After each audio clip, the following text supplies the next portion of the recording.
各位大家好，我今日就會讀出刊登於爸爸單車尋找生命的角色 topic。爸爸力量堅定。Matthew 同太太原本有全職工作，結婚10年後先計劃生育，點知一生就係一對龍鳳胎。Matthew 決定成為一個全職爸爸，喺屋企照顧小朋友。Matthew 嘅一對龍鳳胎今年1歲啦。喺2020年，因為疫情，全香港經歷咗最唔容易嘅一年。Matthew 亦都係一對龍鳳胎，喺呢一個特別嘅年份出生。喺沒有工人姐姐同埋鐘點幫傭嘅幫助下，Matthew 獨力照顧2個 BB， 真係非常唔容易。Matthew 原本從事程式編寫工作，而太太則喺醫院做化驗工作。兩人結婚10年，亦都沒有生育嘅計劃。直至兩人將近40歲，Matthew 嘅太太開始有渴望成為母親嘅想法。Matthew 沒有特別嘅想法，順着太太嘅意願，於是兩人就開始準備生育。有啲父母知道懷孕嘅時候會歡天喜地，而 Matthew 同太太係務實型，反而擔心自己係唔係真係鍾意小朋友，能否愛佢哋呢？Matthew 陪同太太進入去照超聲波嘅時候，佢哋好似沒有別人咁睇見 BB 嘅影像咁感動，因為當佢發現肚中嘅係孖胎嘅時候，佢哋嘅第一個反應係超出預期。接落嚟就係立即思考同埋部署幾時同時照顧2名嘅孩子。第一次照超聲波嘅時候，佢哋亦都以為係一對孖女。Matthew 講，之前同太太都傾過，2個女仔嘅組合係最差，因為照顧女兒嘅時候係好花時間同心力，仔仔就可以放養，粗獷一啲都可以。其實太太想要女兒多一啲，我就想要仔多啲，最終原來係龍鳳胎，咁就啱啱好啦。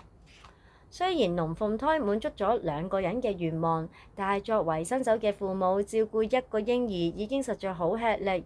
佢哋擔心能否同時應付2個嬰兒。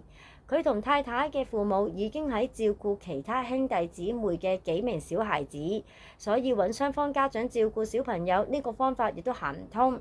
另一方面，佢亦都成日睇到別人同上一代嘅教養觀念唔一樣而產生摩擦。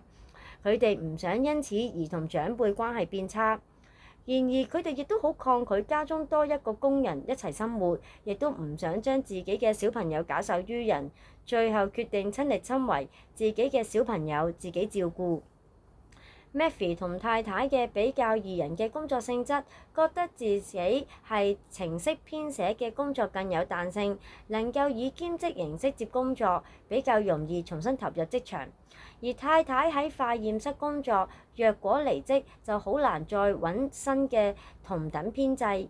經過務實嘅比較過後，似乎 Matthew 嘅辭職當全職爸爸係更嚟合適，於是 Matthew 就開始家庭主夫嘅生活之路。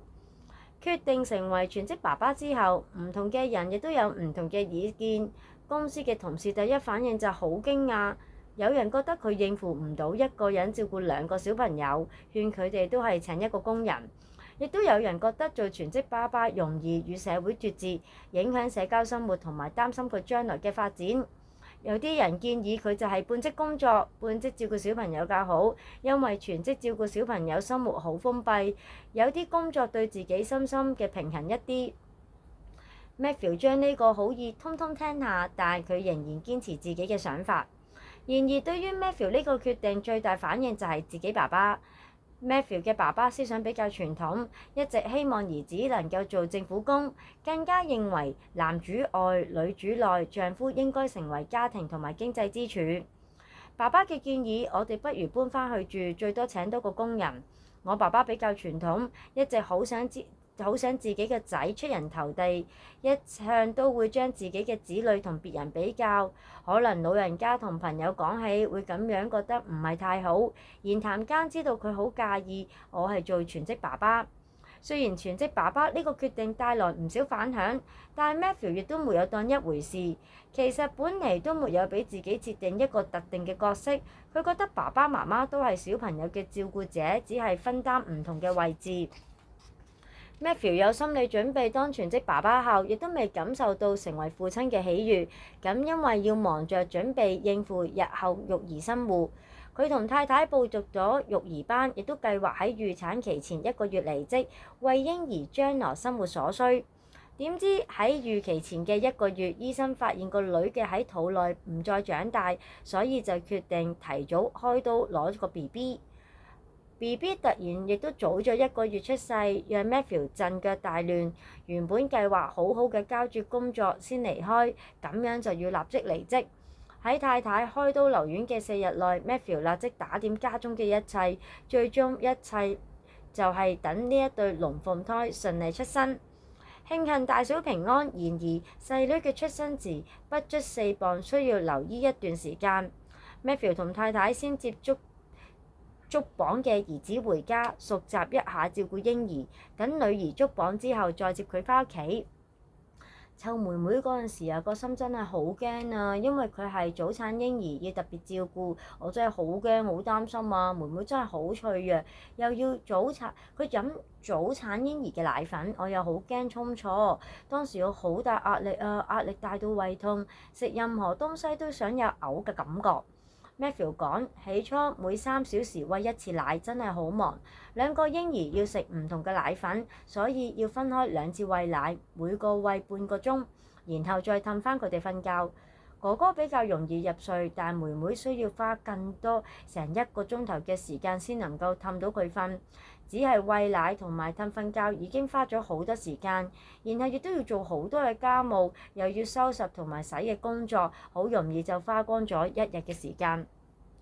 BB 出世後正值香港疫情最嚴重嘅初期，佢哋唔敢請幫忙鐘點到家中幫忙，怕會帶病毒返屋企，於是所有嘅家務同埋照顧小朋友就由 Matthew 同埋太太2人一手包辦。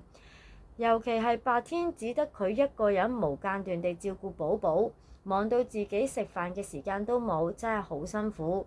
返工都可以有午膳嘅時間，累咗可以洗手間休息一陣，但係湊小朋友無時無刻都唔能夠休息。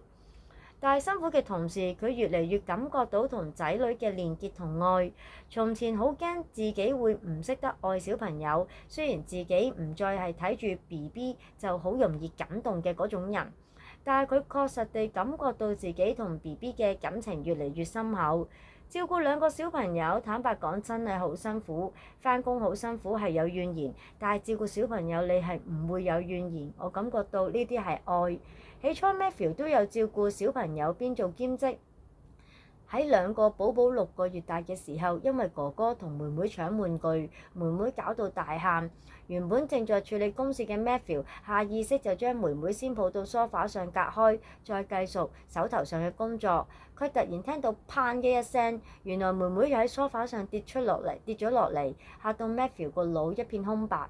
我本身好少喊㗎，但我已經打電話即刻話俾老婆聽啦，但係忍唔住喊起嚟，覺得自己點解會忽略咗 BB， 我應該放佢哋喺第一位。嗰刻我真係好對唔住佢哋。慶幸女兒亦都冇乜大礙，但係嗰次嘅經歷讓 Matthew 自責到至今，每次諗起都好心痛。自此佢就決定要真係全心照顧小朋友，唔再白天接兼職工作。2個 BB 而家終於1歲啦，佢哋開始會爬嚟爬去，會同爸爸爭寵。而家爸爸走開就會嗌爸爸爸爸，離開一陣亦都唔得。